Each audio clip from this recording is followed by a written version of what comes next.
নমস্কাৰ এটি বিশেষ বাতৰি লৈ নিউজৰ ষ্টুডিঅ'ত মই মুকিবুল হুছেইন মিয়া এক সন্মানীয় শব্দ বিজেপি চৰকাৰে ৰাজনীতি কৰিবলৈ মিয়া শব্দ ব্যৱহাৰ কৰে নিউজৰ এক বিশেষ প্ৰতিবেদন সদৌ অসম নিৰ্মাণ শ্ৰমিক ইউনিয়নৰ সপ্তম জিলা সন্মিলনখনি দুদিনীয়া কাৰ্যসূচীৰে দেৰগাঁৱৰ মাৰুৰী পঞ্চায়ত ধৰমশালাত সফলভাৱে সম্পন্ন হৈ যায় সভাখনতেই শ্ৰমিক নেতা মদন তালুকদাৰে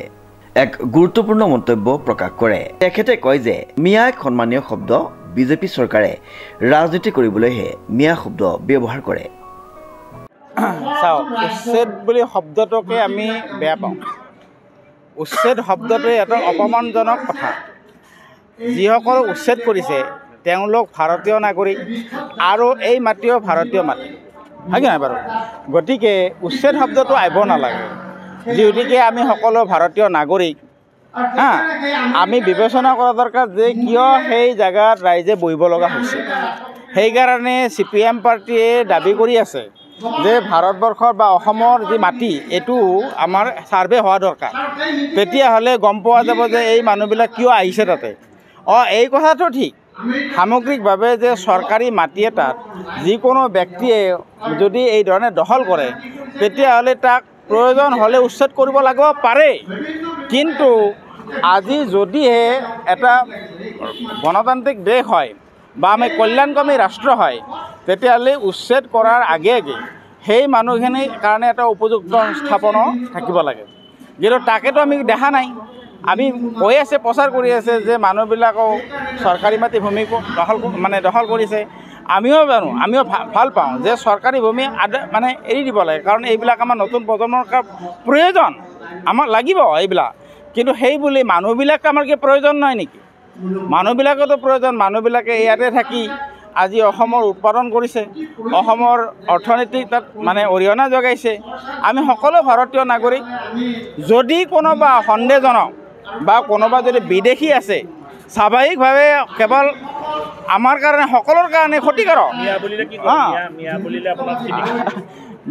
মিয়া শব্দটো এটা সন্মানজনক শব্দ আমাৰ মতেদি কিন্তু যিয়ে নহওক আজি ইয়াতে গৰীব মানুহ হিচাপে মিয়া কৰি আছে দিয়কচোন কিন্তু আমাৰ মিয়া শব্দটো আমাৰ মতে সংগঠনৰ মতে যে মিয়া এটা সন্মানজনক শব্দ আৰু মিয়া খেদা শব্দটো এইটো কিছুমানে অশিক্ষিত মানুহে এইবিলাক ব্যৱহাৰ কৰি আছে কাৰণ ভাৰতবৰ্ষৰ মিয়াসকল কেতিয়া আহিছিল মিয়াসকলতো আপোনাৰ নিজে আন আছিল মিয়াসকলক আনিছিল প্ৰথমতে ব্ৰিটিছসকলে যিসকল কি ক'লে চৰকাৰৰ এটা ষড়যন্ত্ৰ চৰকাৰৰ মানুহ অশিক্ষিত নহয় সিহঁতৰ পলিটিক্স সিহঁতৰ কথা হ'লে যে যোৱা দুদিনমান আগতে এজনে আমাৰ বৰ ধুনীয়া এটা আৰ্টিকল লিখিছে আপোনালোকৰ উজনি অসমৰ বুঢ়াগোহাঁই তেওঁ কৈছে যে উজনি অসমক বৰ্তমান বিজেপি চৰকাৰে এটা মানে লেবৰেটৰী হিচাপে লৈছে বিশেষকৈ শিৱসাগৰ বা এই অঞ্চলত য'ত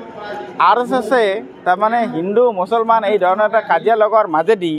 এইবাৰ নিৰ্বাচনী বৈতৰণিটো পাৰ হ'ব বিচাৰে কাৰণ ইয়াতে যিটো ট্ৰেণ্ড বহুতো এই জাতিগত বা এই ধৰণৰ এটা মানে পৰিৱেশ সৃষ্টি কৰাৰ মাজেদি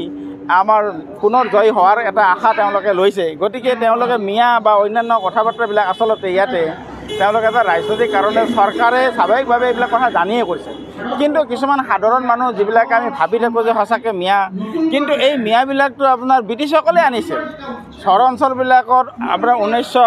সেই প্ৰথম অৱস্থাতে 1855 পৰা 1905 চনৰ যিসকল ইতিহাসবিদ তেওঁলোকে কৈ আছে যে এইবিলাকৰ মিয়াসকলক আজি নৈপৰীয়া যিবিলাক অঞ্চল এইবিলাকৰ ব্ৰিটিছসকলে পাতা খেতি কৰাৰ কাৰণে আনিছে মৰাপাট খেতি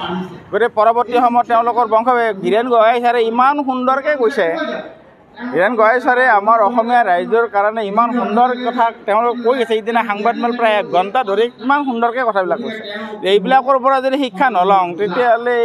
উদাই মুদাই যি টি কৰি কিনে এটা অশিক্ষিত মানুহৰ পৰিচয় দিয়াৰ দৰে হ'ব এই কথাটো আপোনালোকে দেখিছে সকলো দেখি আছে যে বৰ্তমান যিখন চৰকাৰ এই চৰকাৰখন শ্ৰমিক বিৰোধী সাধাৰণ মানুহ কৃষক বিৰোধী এই কাম তেওঁলোকৰ কৰ্ম কাণ্ডই দেখুৱাই দিছে আজি যি সময়ত আমি নিৰ্মাণ শ্ৰমিকসকলে মিটিং কৰি আছোঁ কি কাৰণত যে শ্ৰমিকৰ মজুৰি বৃদ্ধি হ'ব লাগে য'ত আমাৰ সমাজৰ যিবিলাক বস্তু আছে এইবিলাক আমি কিনি খাব পাৰিব লাগে ঠিক একেদৰে আমাৰ যিখন নিৰ্মাণ শ্ৰমিক কল্যাণ আইন আছে এইখন মতে আমি সা সুবিধাবিলাক সঠিকমতে পাব লাগে এই সময়ত আমি কৰি আছোঁ তাৰ বিপৰীতে চৰকাৰে কি কৰি আছে যে শ্ৰমিকসকলৰ কাৰণে দীৰ্ঘদিনীয়া যিবিলাক আইন কানুন আছে এই আইনবিলাক তেওঁলোকে নোহোৱা কৰি বিভিন্ন কৌশল কৰি মালিকসকলক আমাৰ লুটপাট চলোৱাৰ কাৰণে তেওঁলোকে শ্ৰমিক ভোট কৰি আছে গতিকে আমি দেশকে শ্ৰমিক কৰ্মচাৰীবিলাকে কৈ আছে যে এই চৰকাৰ শ্ৰমিক বিৰোধী একেধৰণে আজি বৈজ্ঞানিকভাৱে আমি যেতিয়া প্ৰমাণ কৰি দেখুৱাই দিছোঁ যে চৰকাৰখন শ্ৰমিক বিৰোধী বা সাধাৰণ মানুহ বিৰোধী তেতিয়াই তেওঁলোকে আমাৰ ওপৰত জঁপিয়াই পৰিছে আমাক মেল মিটিং কৰিব নেদে কথা ক'ব নেদে কবিতা লিখিব নেদে বিভিন্ন ধৰণে অত্যাচাৰ এইবিলাক আমি দেখি আছোঁ আপোনালোকে দেখি আছে গতিকে স্বাভাৱিকভাৱে এইবিলাক কথা আপোনালোকেও জানে এইবিলাক পলিটিক্স এই পলিটিক্সটো বেছিদিন নচলে অসমৰ মানুহে জানে আমাৰ বিজ্ঞসকলে কৈছে যে এই ধৰণৰ কথাইদি মানুহক সদায় ঠগাই ৰাখিব নোৱাৰে দেৰগাঁৱৰ পৰা নৱজ্যোতি ভৰালীৰ ৰিপৰ্ট নিউজ নাও।